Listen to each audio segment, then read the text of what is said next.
Si quelqu'un fait le choix de cette profession, c'est un engagement personnel vis-à-vis de l'art, vis-à-vis de la musique. Il faut deux choses, je pense. C'est la discipline et la passion.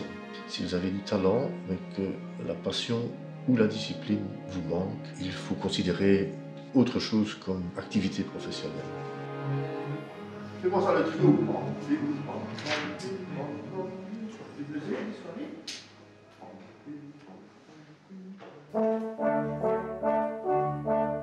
Ce qui est important pour nous, c'est d'avoir de la relève.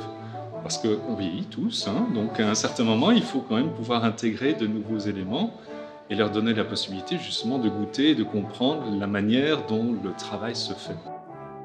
D'abord, on commence tout doucettement et puis on met un pas après l'autre dans la vie professionnelle et on se fait connaître.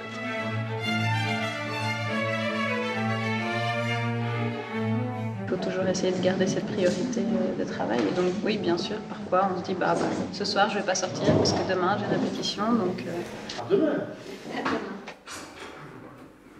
Si un élément du groupe ne fait pas son travail au même niveau que les autres, ça s'entend. Tu dois régler ce problème comme ça. Directement 4.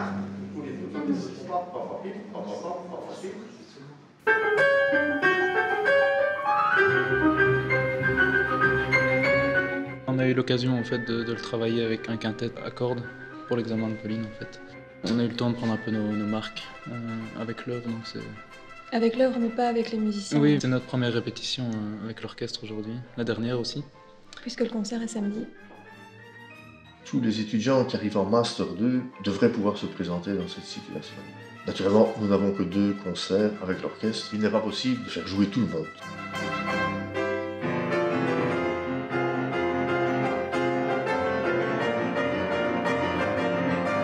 Ce qu'on essaye de présenter au public, c'est les meilleurs étudiants dans des œuvres intéressantes. Alors si je vraiment très bonne concentration, j'arrive à tout faire en 3-4 heures. Je remarque que je ne suis pas du tout concentrée, je peux prendre un jour en entier et peut-être après il ne sort rien.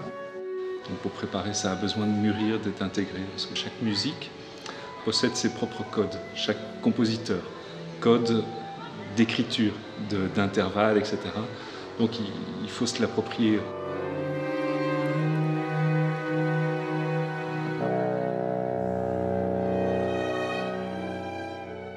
On travaille à la maison, tout va très bien, et puis on met tout ça en groupe, et c'est non pas une personne qui joue, mais c'est 12, 13, 14, 15.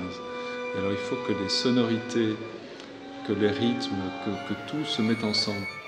Bien sûr, on a un chef qui est normalement là pour essayer de faire fusionner tout ça, mais bon, ça demande de la compréhension, de l'attention. Si quelqu'un bouge, il faut le rejoindre.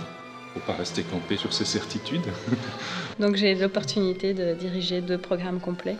Voilà, le travail qu'il y a derrière, c'est analyser la partition, trouver la structure, les mélodies, donner un ordre de priorité pour chaque instrument, chaque groupe d'instruments. Et après, bon, on fait des hypothèses, ça va se passer comme ça ou comme ça, une répétition. Et puis ça prend tout à fait une autre tournure. Politicien qui peut éviter les problèmes autant faire se lever comme chef d'orchestre. D'accord? Tu ne peux pas glisser comme ça. Ça doit être exact et là, tu ne dois pas fumer. D'accord? Pas éviter les problèmes, résoudre les problèmes. Et au moment même, on doit encore réagir à ce qu'on entend, à ce qu'on avait imaginé, se remettre en question constamment. Et puis il y a l'aspect humain qui est aussi important, comment parler à un orchestre. Donc oui, c'est pas que battre la mesure, ça c'est la partie la plus facile et on va dire 10% peut-être de mon métier, quoi. 10 minutes de pause. Que vont-ils faire? Où iront-ils? Est-ce que ce sera l'enseignement? Est-ce qu'ils vont avoir le bonheur et le plaisir de pouvoir travailler en orchestre? Ou se spécialiser en musique de chambre?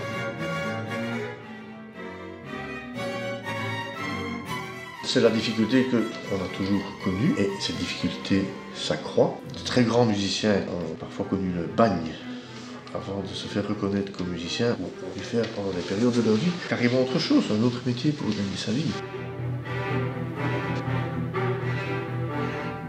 C'est une chance magnifique pour les candidats de pouvoir se présenter avec un orchestre professionnel pour leur examen final. Merci. demain. Ça nous permet de découvrir aussi de jeunes artistes. Prenez par exemple le cas du trompettiste avec qui nous avons répété aujourd'hui. Eh bien, il est engagé pour donner encore 2 concerts avec l'orchestre de chambre. Alors, il y a aussi la possibilité pour les jeunes de sortir du strict circuit classique.